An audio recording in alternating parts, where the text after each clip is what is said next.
மருத்துவமனையிலிருந்து வீட்டிற்கு வந்த பிறகு அன்றைய இரவு ஆகாஷ் மீண்டும் உடைந்து அழுதான்.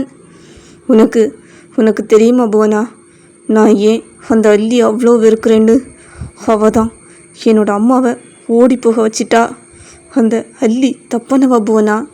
அவள் ஜமீன் வாரிசாக இருந்தாலும் பொண்ணுங்களை கடத்தி தப்பான தொழில் செய்கிறவ, மற்றவங்களுக்கு நல்லது செய்யாமல் அதிகார திமிரில் இருக்கிறவ, அவளுக்கு பெரிய அழகின்னு திமிரு என்று பழைய விஷயங்களை ஒவ்வொன்றாக சொல்லி புறம்ப ஆரம்பித்து விட்டான்.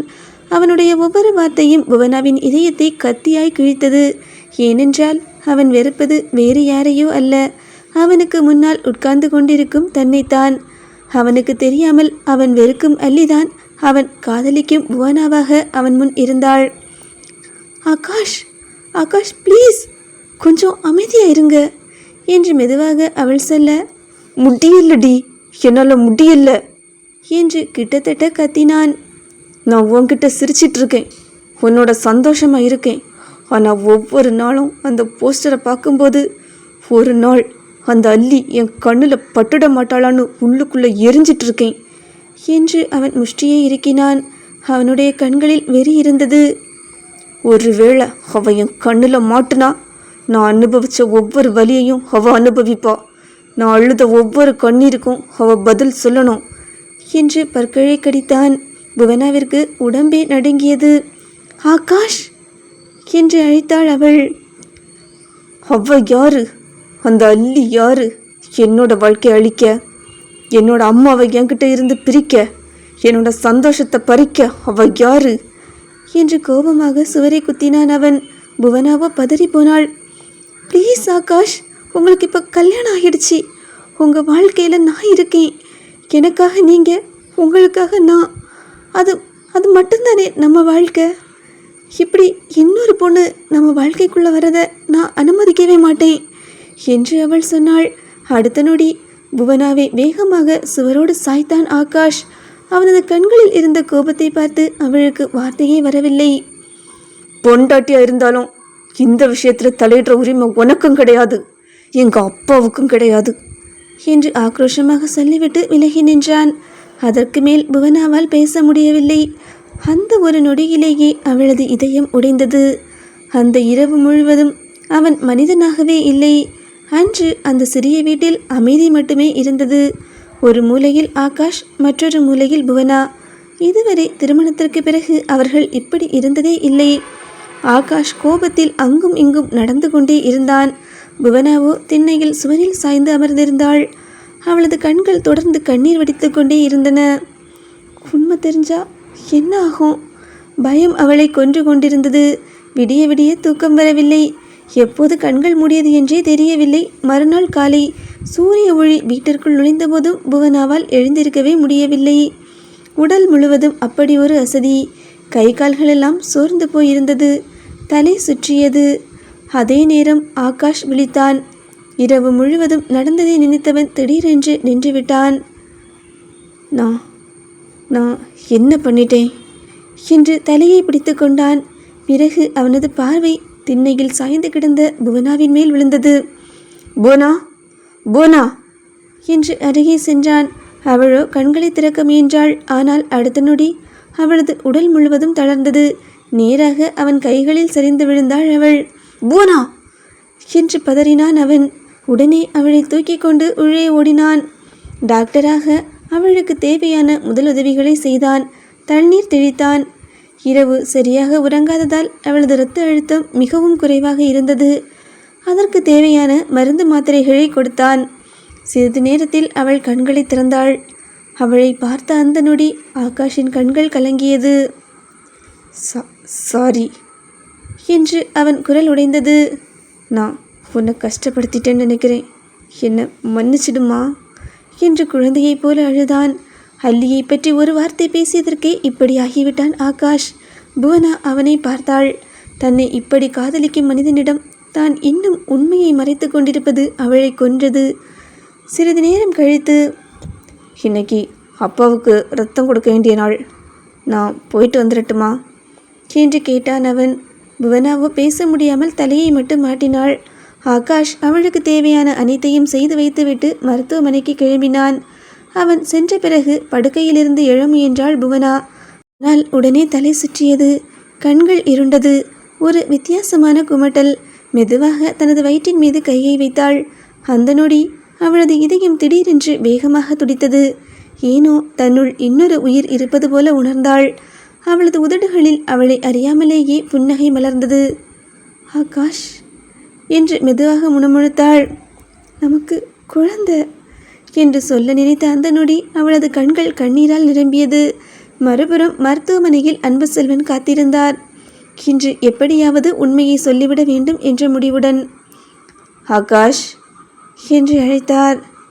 நான் உங்ககிட்ட ஒரு முக்கியமான விஷயம் என்று சொல்ல ஆரம்பித்த போதே ஆகாஷ் அவசரமாக எழுந்தான்.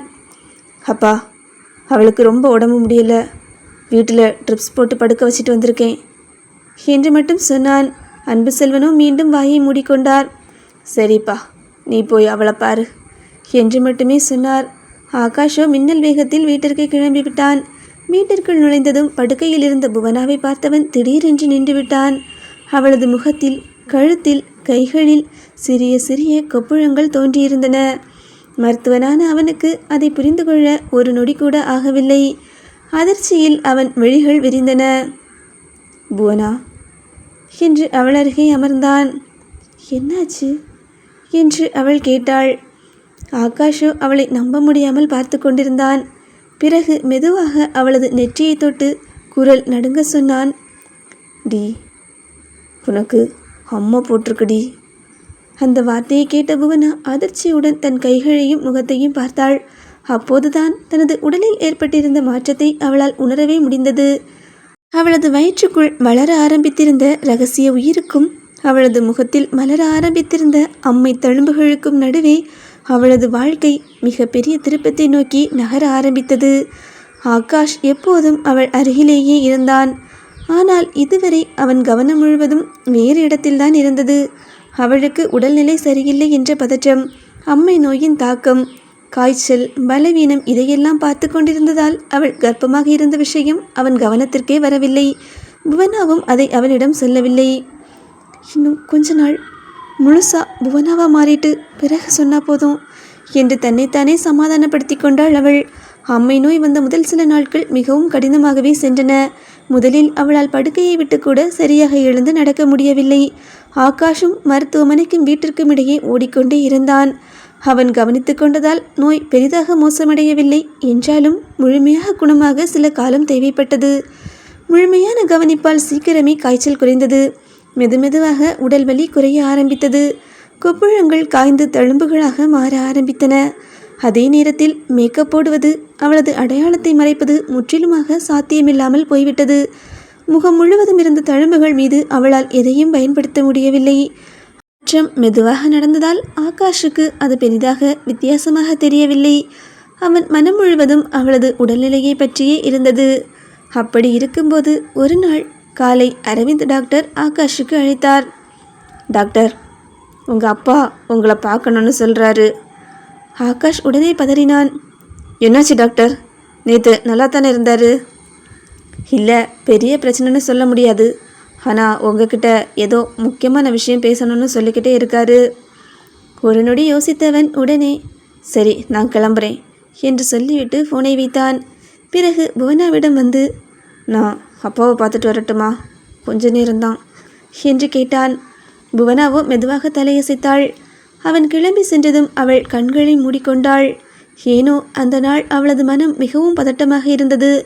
கட்டாயம் இன்று அவள் தனது மேக்கப்பை சரி செய்தே ஆக வேண்டும். இல்லையென்றால் இன்னும் சற்று நேரத்தில் அவளது உண்மையான முகம் முழுவதும் வெளிப்பட்டுவிடும். மறுபுறம் மருத்துவமனையில் அன்புசெல்வன் கண்களை மூடிக்கொண்டு படுத்திருந்தார். அவரது மனதிலும் ஒரே எண்ணம், இன்னைக்கு சொல்லலைன்னா இனிமே சொல்ல முடியாது. மருமவ பாவம், அவளுக்கு அம்மை நோய், அவளால் எதுவும் செய்ய முடியாது. ஆகாஷுக்கு உண்மை தெரிய வேண்டிய நேரம் வந்துட்டு என்று நினைத்து கொண்டே இருந்தார். ஆனால் அந்த பதற்றமே அவரது உடல்நிலையை மேலும் பலவீனப்படுத்தியது. நெஞ்சில் ஒரு அழுத்தம், மூச்சில் ஒரு சிரமம், முகத்தில் ஒரு சோர்வு. அதை கவனித்த அரவிந்த் டாக்டருக்கும் பதட்டம் அதிகரித்தது. அந்த நேரத்தில் தான் ஆகாஷ் உள்ளே நுழைந்தான். தந்தையின் முகத்தை பார்த்தவுடனே ஏதோ சரியில்லை என்பதை உணர்ந்தான். வேகமாக அருகில் சென்றவன், அப்பா. அன்புசெல்வன் நடுங்கும் கையை நீட்டினார். ஆகாஷோ உடனே அந்த கையை பிடித்து கொண்டான். என்னப்பா, என்ன சொல்லணும்? அவரது உதடுகள் துடித்தன. பல நாட்களாக மனதில் வைத்திருந்த உண்மை வெளியே வர போராடியது. ஆகாஷ், சொல்லுங்கப்பா. அல்லி. ஆகாஷின் புருவம் சுருங்கியது. அல்லி, புவனா. அன்பு செல்வனின் கண்களில் கண்ணீர் வழிந்தது. அல்லி, புவனா. மீண்டும் அதே 2 பேர்கள். ஆகாஷ் குழப்பத்துடன் பார்த்தான். என்னப்பா? அல்லி, என்ன சொல்ல வரீங்க? ஆனால் அந்த கேள்விகளுக்கு பதில் வரவில்லை. அன்பு செல்வனின் மூச்சு திணறியது. அடுத்த சில நொடிகளில் அவரது கை தளர ஆரம்பித்தது. வா! ஆகாஷ் பதறினான். அடுத்த நொடியே அன்பு செல்வனின் உயிர் அவன் கைகளிலேயே பிரிந்தது. உலகமே நின்று போனது போல இருந்தது. ஆனால் அந்த வேதனையை விட அவன் மனதை கிழித்தது அந்த 2 பேர்கள். அல்லி, புவனா. அல்லி, புவனா, இவங்க 2 பேருக்கும் என்ன தொடர்பு? ஏன் அப்பா இறக்குற நேரத்தில் இந்த 2 பேரை சொன்னார்? அவன் மூளை பலவிதமாக யோசிக்க ஆரம்பித்தது. ஒருவேளை அல்லி புவனாவை தேடி வந்துட்டாளா? அவள் புவனாவையும் கடத்த போகிறாளா? அல்லது புவனாவுக்கு ஏதாவது ஆபத்தா? அல்லி மறுபடியும் என்னோட வாழ்க்கைக்குள்ளே வரப்போகிறாளா? பழைய நினைவுகள் அனைத்தும் ஒன்றன் பின் ஒன்றாக மனதில் வந்து விழுந்தன. அவ பொண்ணுங்களை கடத்துறவ, அவ ஆபத்தானவ, அவ யாரையும் ஏமாத்திடுவா என்று ஒரு காலத்தில் கேட்ட வார்த்தைகள் எல்லாம் அவன் காதுகளில் ஒலிக்க ஆரம்பித்தன. அடுத்த நொடி அவன் மருத்துவமனையை விட்டு வெளியே பாய்ந்தான். நேராக வீட்டை நோக்கித்தான் ஓடினான். அதே நேரத்தில் வீட்டில் புவனா கண்விழித்தாள். உடல் இப்போது மிகவும் பரவாயில்லை. அம்மை நோயின் தாக்கம் பெரும்பாலும் குறைந்திருந்தது. ஆனால் இப்போதோ வேறு ஒரு பிரச்சனை.